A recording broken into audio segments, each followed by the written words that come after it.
બનાસકાંઠા જિલ્લાના ડીસામાં સુજલામ સુફલામ જળ અભિયાન 2025નો પ્રારંભ કરવામાં આવ્યો હતો। વિધાનસભાના અધ્યક્ષ શંકર ચૌધરીના હસ્તે જળ શક્તિનો પ્રારંભ થયો હતો, ત્યારે ખેડૂતો તથા આવનારી પેઢી માટે પાણી અને પ્રકૃતિને બચાવવાના કાર્યનો પ્રારંભ કરાયો છે।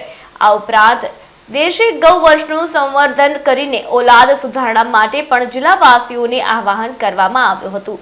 નાગફના ખાતેથી ઊંડું તળાવ કરીને ડીસા ખાતે શુભારંભ કરવામાં આવ્યો। જળ સંચયનું કામ બનાસવાસીઓએ ઉપાડી લીધું છે। આજે ડીસા તાલુકાના નાગફણા ગામમાં રાજ્ય સરકારના સહયોગથી બનાસ ડેરી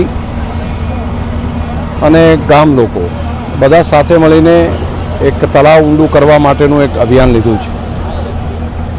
મારે આ વિસ્તારના ધારાસભ્ય શ્રી પ્રવીણભાઈ માળી, પૂર્વ ધારાસભ્ય શ્રી ગોવાભાઈ દેસાઈ સહિત અમારા ડિરેક્ટર રામજીભાઈ, મારા પીજેભાઈ, બધાને મારે અભિનંદન આપવા છે આખા તાલુકાના પ્રજાજનોને કે આ તળાવ ખોદવાનું કામ અત્યારે ચાલે છે અને આવનારા સમયમાં આ જૂન મહિનાની અંદર અહીંયા નર્મદાનું પાણી પણ આ તળાવની અંદર આવવાનું છે, એટલે નર્મદાના પાણીથી પણ આ તળાવ ભરવામાં આવે એ રીતનું આયોજન રાજ્ય સરકારે કર્યું છે।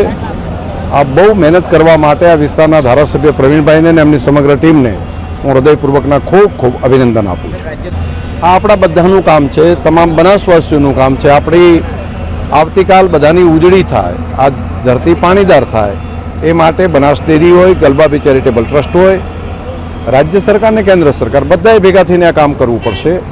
તળાવ ઊંડા કરવાનું કામ, ખેત તલાવડી જૂના બોર છે એને રિચાર્જ કરવાનું કામ, નવા બોર બનાવવાનું કામ કે સોસકુવા બનાવીને એમાં પાણી ઉતારવાનું કામ, તમામ કામો અલગ અલગ રીતે આપણે બધાએ ભેગા મળીને કરવા પડશે, તો જ વરસાદના પાણીને આપણે નીચે ઉતારી શકશું। વરસાદનું પાણીનો જે વરસાદ આવે છે એ માત્ર પાણી નથી, એ પાણીનો વરસાદ એ પ્રભુનો પ્રસાદ છે અને આપણે એને એ જ રીતે સાચવી અને ધરતીની અંદર ધરતી માતાને આપવું જોઈએ।